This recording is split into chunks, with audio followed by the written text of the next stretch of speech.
Hello. We shall now continue our discussions on the subject of marriages under Nigerian law.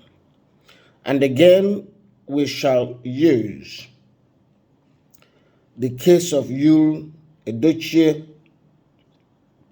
for illustration purposes. You must understand that Yul Edochie's case provides us a perfect illustration of so many issues that come up in discussing marriage, the topic of marriage in Nigeria.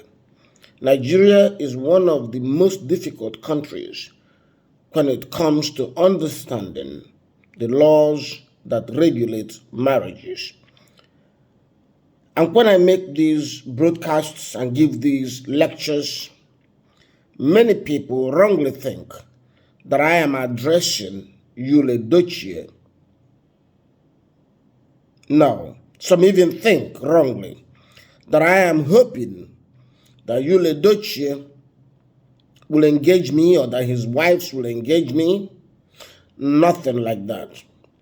The people I'm addressing are thousands of people who follow me, thousands of members of DPA, hundreds of thousands of members of DPA who want to learn, who want to know more about marriages in Nigeria.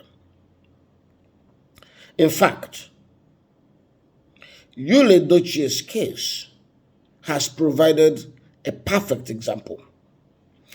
This is the case involving power. A very powerful man felt he could get away with his actions because of his fame, because of his star power, because of the large following he has.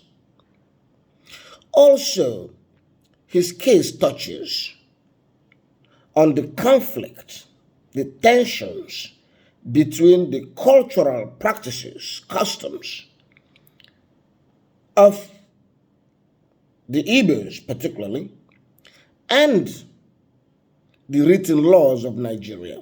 That is specifically the Marriage Act and the Matrimonial Causes Act. Two important laws that you will get to know about once you begin to delve into marriage issues in Nigeria. Let me clarify. Nigerian law allows people to choose polygamous lives, polygamous marriages. There are two ways to do so. Either you marry under the Islamic laws, which allows you to have more than one wife, or you marry strictly under the customary laws of, say, the Igbos, which allows you to have multiple wives. However, our legal system has marriages under the Act. That is, there's a third option. You can choose to marry under the Act, and marrying under the Act brings your marriage in accordance or consistently with English laws we inherited, which is based on Christian rights, marital traditions, and approach to the philosophy of marriage.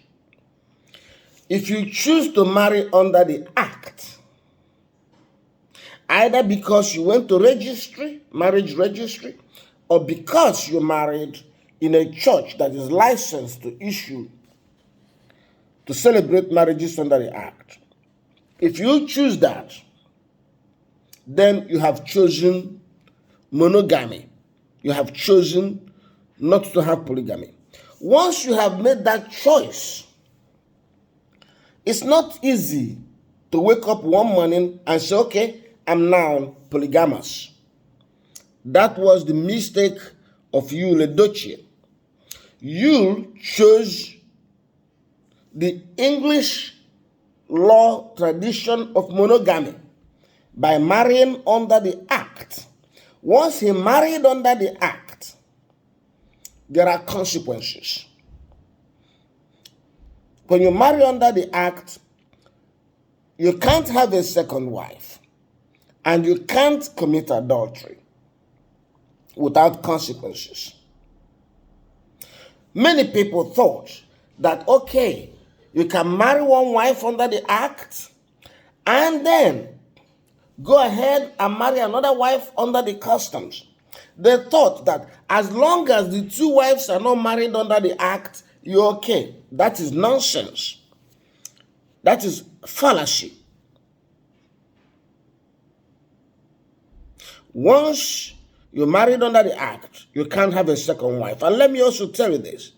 If you had a wife before under the custom, you will not be allowed to marry under the act. That is, let's say your first wife was married traditionally, customarily, and you meet a second wife, and you decide to go and marry the second wife under the act. The law does not allow that at all. That is why you are required to establish that you're a bachelor or a spinster before you are allowed to marry under the act.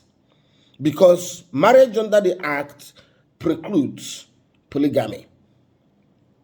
So the problem with Yul, or Yul's example, was that Yul was married under the act and suddenly wanted to switch and marry the second wife under the customs. Wrong. And we emphasize this a lot. By the way, when I make these presentations, I'm trying to teach thousands of our members who want to know more about marriages. I'm not addressing you.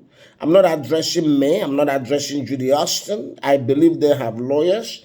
I believe they have other options. They are really not the target of these broadcasts. Now, I'm only using them as example because their case presents us a perfect example. Now, what can Yul do? Let's say Yul loves Judy Austin so much, and let's say Yul is being forced to choose only one wife. How can Yul marry Judy? What does Yul have to do in order for him to marry Judy legitimately? Yul has to divorce May, or May has to divorce Yul. It's only when the marriage between Yul and May has been dissolved that Yul can validly marry Austin. So assuming they pursue that option, what will happen? I've explained to you that if May wants to divorce Yul, she can easily divorce him on the ground of adultery.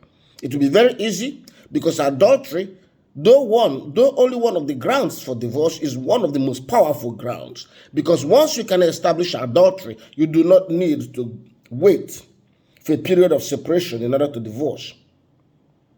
Once you can establish adultery, you'll get divorced straight. So, May can establish adultery against Yul. So if she sues Yul for divorce, she'll get divorced fast. On the other hand, what if Yul sues May? Yul will not get divorced fast. Why? Because Yul will not be able to establish adultery against May. So Yul will be required to go through a period of separation, and without the consent of May, that period of separation could be 3 years. So in other words, Yul will not be able to file for divorce until 3 years from now. That's why I said it could take 4 years for him to get a divorce. But May can get divorced. However, May will not do this. May will not want divorce because if she applies for divorce, she'll be doing a favor to Judy. That will make it easy for Yul to marry Judy. So I expect May will not go for divorce. That's the point that we've made. Thank you.